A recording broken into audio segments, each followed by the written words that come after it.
Assalamualaikum warahmatullahi wabarakatuh. Perkenalkan, nama saya Hasina, NIM 105170458, lokal IP 6A, mata kuliah Tata Kelola Keuangan Negara. Baiklah, di sini saya akan menyelesaikan tugas UTS yang dosen pengampu saya kasih. Yang pertama soalnya, jelaskan definisi keuangan negara, ruang lingkup, dan asas-asas pengelolaan keuangan negara yang dimaksud. Baiklah, di sini saya akan menjelaskan yang nomor pertama. Definisi keuangan negara adalah semua hak dan kewajiban negara yang dapat dinilai dengan uang, serta segala sesuatu baik berupa uang maupun barang yang dapat dijadikan hak milik negara, berhubung dengan pelaksanaan hak dan kewajiban tersebut. Berdasarkan pengertian keuangan negara dengan penekatan objek, terlihat bahwa hak dan kewajiban negara yang dapat dinilai dengan uang diperluas secukupnya, yaitu termasuk kebijakan dan kegiatan dalam kegiatan fiskal, moneter, dan pengelolaan keuangan negara yang dipisahkan. Ruang lingkup keuangan negara meliputi 1. Hak negara untuk memungut pajak, mengeluarkan dan mengedarkan uang, dan melakukan pinjaman. Yang kedua, kewajiban negara untuk menyelenggarakan tugas layanan umum pemerintah negara dan membayar tagihan dan membayar tagihan pihak ketiga. Ketiga, penerimaan negara. Keempat, pengelolaan gas. Kelima, penerimaan daerah. Keenam, pengeluaran daerah. Ketujuh, kekayaan negara yang dikelola sendiri atau pihak lain, berupa uang, surat berharga, piutang, barang, serta hak-hak lainnya yang dapat dinilai dengan uang.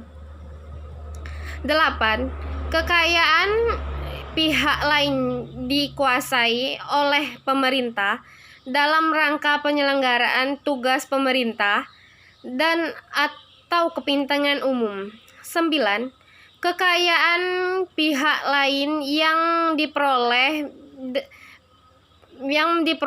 dengan fasilitas yang diberikan pemerintah. Yang ke-10, kekayaan pihak lain sebagaimana dimaksud meliputi kekayaan dikelola oleh orang atau badan lain berdasarkan kebijakan pemerintah, yayasan, di lingkungan kementerian negara, lembaga, atau perusahaan negara. Asas-asas umum pengelolaan keuangan negara. Dalam pengelolaan keuangan negara memiliki asas-asas tersebut adalah A. Asas tahunan, yaitu memberikan persyaratan bahwa anggaran negara dibuat secara tahunan yang harus mendapat persetujuan dari legislatif. B. Asas universalitas, yaitu kelengkapan memberikan batasan bahwa tidak diperkenankan terjadinya percampuran antara penerimaan negara dan pengeluaran negara. Yang C. Asas kesatuan, yaitu mempertahankan hak budget dari Dewan secara lengkap. Berarti semua pengeluaran harus tercantum dalam anggaran. Oleh karena itu, anggaran merupakan anggaran bruto, di mana yang dibukukan dalam anggaran bruto, di mana D. Asas paritas, yaitu mensyaratkan bahwa jenis pengeluaran dimuat dalam mata anggaran tertentu atau tersendiri dan diselenggarakan secara konsisten baik secara kualitatif maupun kuantitatif. Yang asas akuntabilitas, yaitu berorientasi bawah pada hasil, yaitu mengandung bahwa makna setiap pengguna anggaran wajib menjawab dan menerangkan kerjaan organisasi atas keberhasilan atau kegagalan suatu program yang jadi tanggung jawabnya. Yang asas profesionalitas, yaitu mengharuskan pengelolaan keuangan negara ditangani oleh tenaga yang profesional. Yang asas proporsionalitas, yaitu pengalokasian anggaran dilaksanakan secara profesional pada fungsi-fungsi kementerian atau lembaga sesuai dengan tingkat prioritas dan tujuan yang ingin dicapai. Yang asas keterbukaan dalam pengelolaan keuangan negara, yaitu mewajibkan adanya keterbukaan dalam membahas penetapan dan perhitungan anggaran serta hasil pengawasan oleh lembaga audit independen. Yang asas pemeriksaan keuangan oleh badan pemeriksaan yang bebas dan mandiri, memberi kewenangan lebih besar pada pemeriksaan keuangan untuk melaksanakan pemeriksaan atas pengelolaan keuangan negara secara objektif dan independen. Asas umum tersebut diperlukan pula untuk menjamin terselenggaranya prinsip-prinsip pemerintah daerah.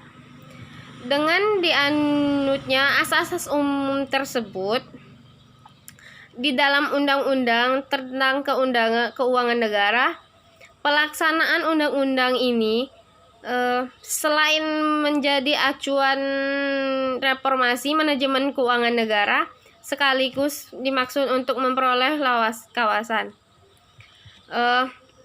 Baiklah, di sini saya akan menjawab pertanyaan yang kedua. Yang pertanyaannya, menyikapi pandemi COVID-19 yang terjadi di tanah air, beberapa kebijakan telah dikeluarkan pemerintah terkait penggunaan pos-pos keuangan tertentu yang dialihkan dalam rangka menanggulangi COVID-19, dimaksud seperti penggunaan dana desa dan dana pilkada. Misalnya, menurut saudara, sudah tepatkah kebijakan ini dan langkah apa yang diambil pemerintah dimaksud dalam perspektif pengelolaan keuangan negara? Jelaskan. Baiklah, di sini saya akan menjelaskan jawaban nomor 2. Menurut saya, pengalihan dana seperti dana pemilu desa digunakan untuk penanganan COVID-19 ini sudah tepat. Hanya saja seperti beberapa pos yang kita lihat di pinggir jalan yang digunakan sebagai pos tempat sebagai kopi,